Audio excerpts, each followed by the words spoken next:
Assalamualaikum warahmatullahi wabarakatuh. Segala puji bagi Allah atas nikmat ilmu dan iman. Dalam pengajian kali ini, kita akan menyimak penjelasan Gus Baha tentang pentingnya ilmu logika dalam memahami ajaran Islam, agar kita tidak mudah tersesat oleh pemahaman yang dangkal dan menyesatkan. Semoga ilmu ini menambah kecermatan akal dan kejernihan hati dalam beragama. Wassalamualaikum warahmatullahi wabarakatuh.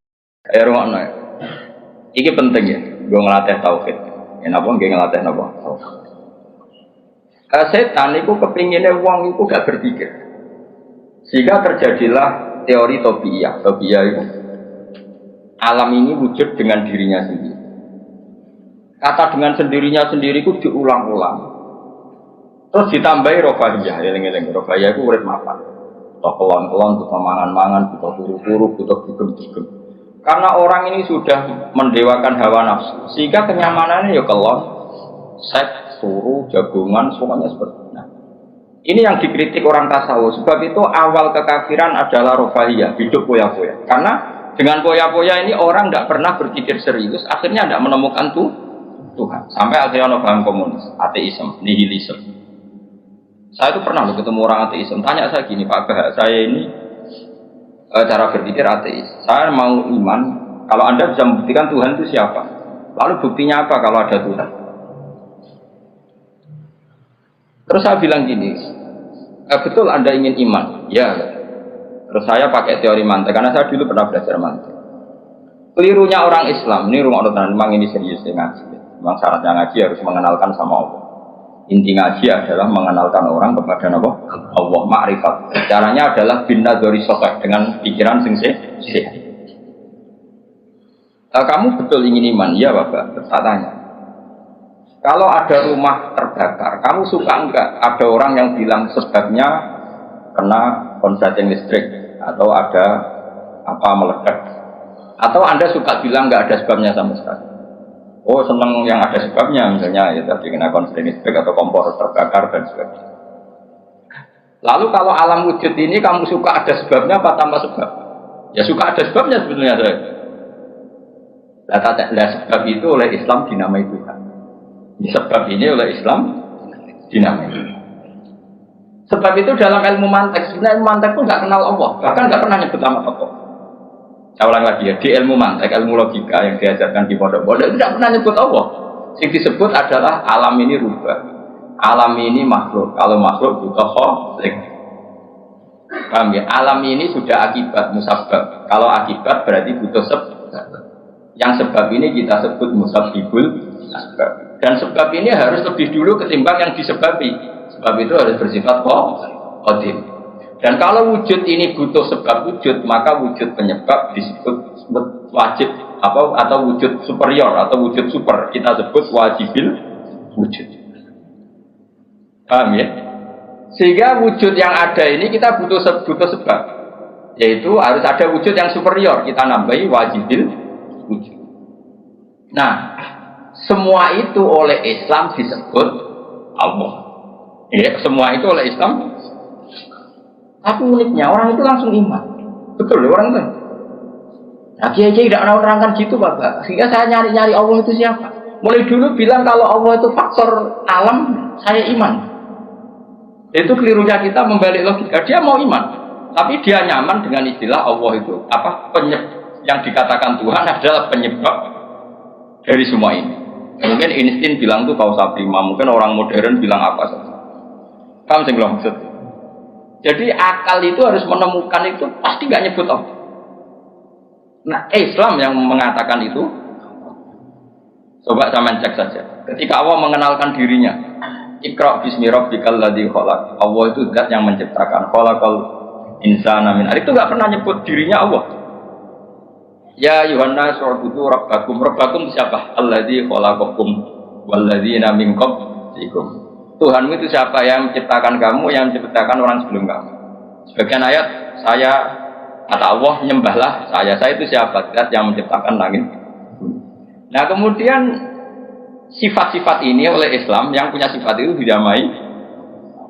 Tapi kelirunya kiai-kiai, kalau nerangkan langsung Allah, tentu PKI pikirannya Allah itu siapa? Padahal akal hanya punya rumus alam ini butuh banyak penyebab ini kita sebut musabibul asbab atau kausa prima atau wajibil wujud. Yang Islam secara agama menamai itu Allah. So langsung Allah mesti ditanyakan Allah itu siapa? Paham ya? Itu kelirunya kita. Kita juga ikut keliru dalam apa? Merekonstruksi bangunan apa tahu? Makanya di Quran itu sering nyebutnya itu sifatnya kita.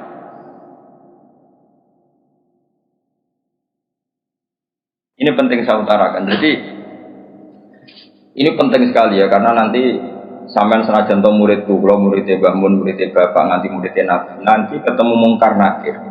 Itu tidak bisa kecuali kamu punya kemapanan logika. Jadi taklid itu tidak bisa. Karena mungkar nakir itu kayak pegawai KPU, jadi nak takut itu tebak-tebakan. Betul. Jadi mungkar nakir itu misalnya Nabi Muhammad, dia tidak nyebut itu Nabi.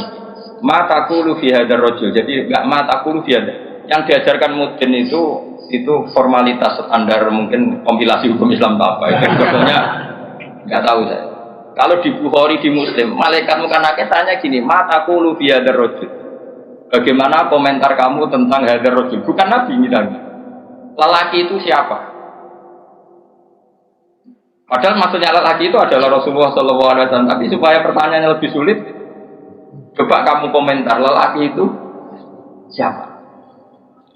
Terus di situ di Bukhari diterangkan fa'amal munafik, fa'amal murtad, orang munafik atau murtad, orang yang ragu. Terus dia komentar, kata orang-orang sini dia nabi, makanya saya ikut-ikutan bilang dia. Itu didefinisikan, dikategorikan orang munafik. Kalau cara ngomong, saya dengar-dengar kata orang dia nabi ya, saya ikut-ikutan bilang dia. Oh itu diantem ya malaikat. Nah, terus kata Imam Bukhari di dalam riwayat. Fa'amal mu'min awil mungkin, orang mukmin atau mungkin itu yang keyakinannya benar. Karena rawinya sahih dia salah dalam ilmu hadis seperti itu. Fayaqulu huwa Muhammadun ja'ana bil bayyinati wal huda. Fa'amanna bihi wa saddaqna. Kata-kata bil bayyinah. Orang itu adalah Muhammad.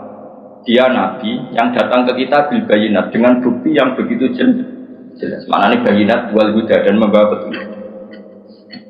Misalnya begini, ini yang saya alami. Kamu boleh copy paste, boleh ngeblas pikiran saya, tapi saya tidak menjamin mungkar nakir mengasisi, karena syaratnya harus dari pikirannya sendiri. Tapi kita warai kerpean ya, loh. Misalnya begini, ini saya dan saya tanggung jawab sampai ketemu Allah. Aku roh kanjeng Nabi nak Nabi itu mergo ajaran sholat. Saya loh. Meskipun saya tentu sudah iman dengan barokahnya Quran, hadis, guru-guru kita sudah iman. Tapi aku roh Nabi nak Nabi tenan itu gara-gara sholat. Yaitu Nabi ngendikan as-sholatu imaduddin, sholat itu cagaya. Coba kalau dia seorang raja, ngapain menjadikan orang dikon sujud ning pangeran, dikon rukuk, dikon happy be pangeran? Itu satu, as-sholatu imaduddin.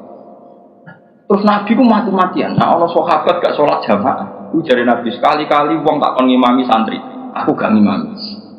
Ape moro mae wong-wong sing ora sholat apa? Jamaah, tak obonge. Itu dua. Tiga, Nabi itu ketika perang kondisi paling emergen, ikut tetap sholat. Bahkan Nabi saking senengnya sholat itu nak lungo, kok sholat sunat, iku ainama tawajjah bi rohilatu, kadang madem ngetan, madem ngulon, sementing iso sholat. Terus Nabi nak muji sholat itu sundul langit, saking mujine sundul langit, buat suilat kurrotu aini di sholat, aku ayam nak boleh sholat. Sifat ini sifat raja apa sifat orang yang dekat Allah? Itu pasti nubuah, gak mungkin orang akal sehat. Misalnya orang yang jadi presiden, kepinginnya ya suara, kepingin jadi rojo, kepinginnya monarki anak turunnya jadi. Ini tidak itu semua. Gak mungkin kalau gak nabi kok orang punya berpikir sholat gitu, paham? Contoh. Jadi gak mungkin ide sholat itu kalau gak keluar dari seorang nabi. Dan itu dibuktikan perang ya sholat, bahkan beliau mewajibkan angger wong ijakno nyawane wajib. Raiso ngadeg lubuh, raiso lubuh, laya-laya, raiso mengkas-mengkis lah, sholat ning atine. Pokoknya yang berbau sholat bahkan nggak ditoleransi, ditinggal sama sekali karena ini hubungan manusia dan Allah. Saya pikiran gue sederhana, orang mungkin mau di pikiran gue kok gak nabi kok gak. Apa Einstein punya pikiran gitu? Isaac Newton misalnya, atau tokoh dunia Aristoteles, Plato, meskipun bisa sudah menemukan benda ini relatif.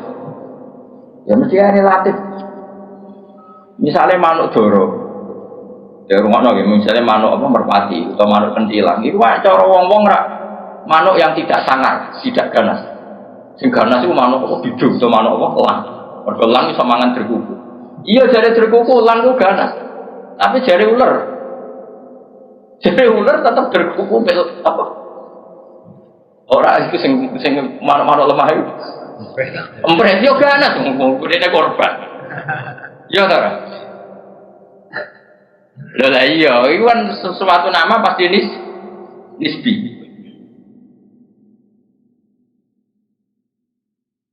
Wedhus itu ora ganas dibanding macan. Tapi jare kuman-kuman ular-ular sing urip ning turi ganas wedhus kok pangan sak. Ya santung-untung ngene kok. Artinya apa? Insting pinter ngono kok aku ya iso maksudnya kok. Tapi Nabi ku unik idene iku salat. Terus pangeran itu buta seksi, jadi seksi Nabi itu bahkan orientasi sholat itu buji. Mana dari kalau kejutan biasa Ibnu Hajar sholat. Kenapa Nabi bujurnya? Wong paling cangkem elek, wong itu. Lalu bujurnya Nabi itu pirang-pirang, kudunya kan mangkal. Mungkin dengan orang marwah kan kudunya mangkal. Tapi terus ditakoi kenangannya Nabi itu sholat. Dari Aisyah, di bujur gandeng Nabi dia repot. Aku turun yang arep terlentang, menurut dia tetap tinggal. Bojoku sing kenangan kok kowe ngono to. Artine Nabi ku gak main salat bojone sing dimaru wae ditakoki wong yo kenangane yo. Salat dari Aisyah. Aku terlentang. Bahkan untuk beneyadehi kal janazah Nabi pas salat aku ning ngarepe kok Aisyah wae. Nah kok bojomu kowe ra mbok terusno kan ana sebabe iki. Nek tak mbok terusno sebabe apa kira? Elek judes elek melarat sebuah ngono. Iku jari Aisyah, aku terlentang kok jenazah. Nabi ngadep, aku tak jujur no. Nabi nak sholat sunyi. Engko nak aku keturun, kok nak ndekne ape sujud, fago masani biadi. Terus aku diduduk, terus sikilku tak ingkar. Terus Nabi punya ruang apa? Jadi Nabi dulu kalau mau sholat itu ya di Bali yang dipakai tidur. Orang saiki gaya-gaya nang nggon sholat atau ora digo sholat Pak. Nabi ku masyhur sholatnya ning nggon kasur sing ditutup, ono kasure ora kok gondrik apa. Dadi ora gaya-gaya nang saiki kan gak usuk ono ruang salat nganti ono sawange ya Allah. Enggak tau tapi ora tau. Nabi wis sederhana. Lagi-lagi kenangannya apa? Salat. Kayak kenangannya istri-istri Nabi sampai do iso nirakno salatnya. Ummu Aiman itu tanggane Nabi duwe anak jadi cadal rupane Anas. Dolan ning gone Anas. Iku lho. Bareng dolan bar disugoi, beli jongkoe tak kei hadiah. Napa ya Rasulullah? Ayu maudiin tuhibbu an usolliya fi di panggonan sing kowe seneng aku salat niku. Niki ya Rasulullah, jare Anas kenakane. Aku duwe kloso sing wis rada elek, tak lapi sithik terus Nabi salat di situ. Dadi kaya apa? Kuwi iku gak mungkin wong kok duwe ide sholat. Iku naga Nabi gak mungkin maksudnya. Makanya saya berencana nak gue jawab mungkar nakir. Hak sing kau pikiran nang dhewe bukti nak Muhammad ku Nabi kok di antara nih. Makanya gue ngerepek oleh ya ora pokok ini. Cuma saya tidak tahu apa mungkar nakir menerima kerepean mau. Jadi lah untungnya mudin mau nerangno tes-tesane mau 5 mau apa marah buka terus kemana buka Dino kan, bangun dino kan. Tes sana mesti dulu, gue semua curang, marah buka terus, waman nabi buka, dino kan, rabu kau suruh betul terus, kitab terus, ikhwan, bapak rata kono bapak ditakok no, Ibrahim bapakmu dora kanggo. Karmen jekaran sebenarnya jadi Ibrahim sing anak kiai tenang wae. Sebenarnya kon zaman aku kon jawab Ibrahim aman nasab bapakmu ra kanggo kabeh. Sebenarnya Gus kabeh wae sebenarnya. Sebenarnya jawab aku kan Ibrahim. Malaikat itu lugu ora. Wah bodoh ni ora anak. Anak Parmen lho anak-anak. Nah ini penting saya utarakan. Karena apa? Semakin lama itu orang nggak terus ini gitu ya. Saya ini kan baca kitab banyak sekali. Itu tadi saya sudah buktikan sholat sudah ada 5 mungkin. Tak teruskan. Ketika Nabi mau kabundut, ketika mau Nabi kabundut, dia udah susah. Itu dibuka jendela. Itu Nabi masih di dalam buka jendela. Ketika melihat orang sholat itu langsung sehat. Ternyata ketika beliau sakit, orang semua di masjid tetap sholat. Masyhur kenangannya Aisyah, kenangan Sayyidah Fatimah. Fastana rawaju wasur rawaju. Nabi baru nggak sholat berdoa, semua nangis pot. Ternyata aku sukses jadi Nabi, wah berdoa. Semua nangis pot. Padahal beliau sakit. Sudah usi barok, sudah pakai belum, sudah di kepalanya sudah diasbu, sudah dimasuk. Akhirnya apa? Nabi minta, dong aku gandeng, ini so sholat, terus dipapa itu Sayyidina Ali bin Fadl itu saudaranya Abdul bin Abbas, Fadl bin Abbas. Nabi yuhada bin Rajul ini dipapa Fadl bin Ali, kemudian ikut sholat. Ikut jamaah masyhur, terus akhirnya Abu Bakar mundur, kemudian Nabi imam. Lagi-lagi Nabi bunganya itu krono sholat. Jadi semua kenangannya sahabat itu ya sholat. Karena begitu spesialnya sholat. Ini era sahabat ya, orang-orang era rasul. Karena begitu spesialnya sholat, ketika Rasulullah wafat, intaqala ila rafiqil a'la. Ini dengerin betul ya, Pak. Paling tidak kita pernah punya pikiran kayak orang waras. Jadi kesuwan kayak berpikir orang waras ini tak tobat. Kemudian ketika Nabi wafat, intaqala ila rafiqil a'la. Apa komentar para sahabat? Siapa khalifahnya Rasulullah? Ya orang yang disuruh Nabi sholat. Kata alasan mereka, jabatan negara itu sepele. Wong sholat sepenting itu saja. Abu Bakar sing kon dadi imam. Saya ulang lagi cara berpikir sahabat. Jabatan presiden, jabatan khalifah itu cemen. Wong urusan dunia wae. Wong urusan sepenting sholat wae sing sowan pangeran dikongkon mimpin Abu Bakar. Apa meneh dhewe urusan dunia ben Abu Bakar. Itu ukurannya kelayakan jadi pemimpin itu juga sholat gitu. Paham ya? Mulanya ada kontestasi imam, tapi gak, tapi gue akal-akalan, zaman modern itu akal-akalan, ini cerita mulanya tak kau itu zaman sahabat terus akiasno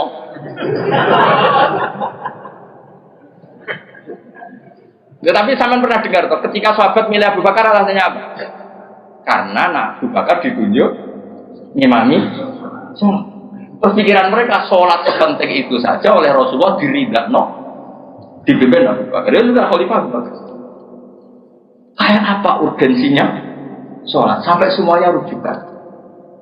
Terus Nabi juga ngendikan, "Somben jong kowe nek masak iku amaliyane ora pati dihisab. Pertama dihisab itu sholat. Terus Allah liyane lagi-lagi sholat yang dipuji.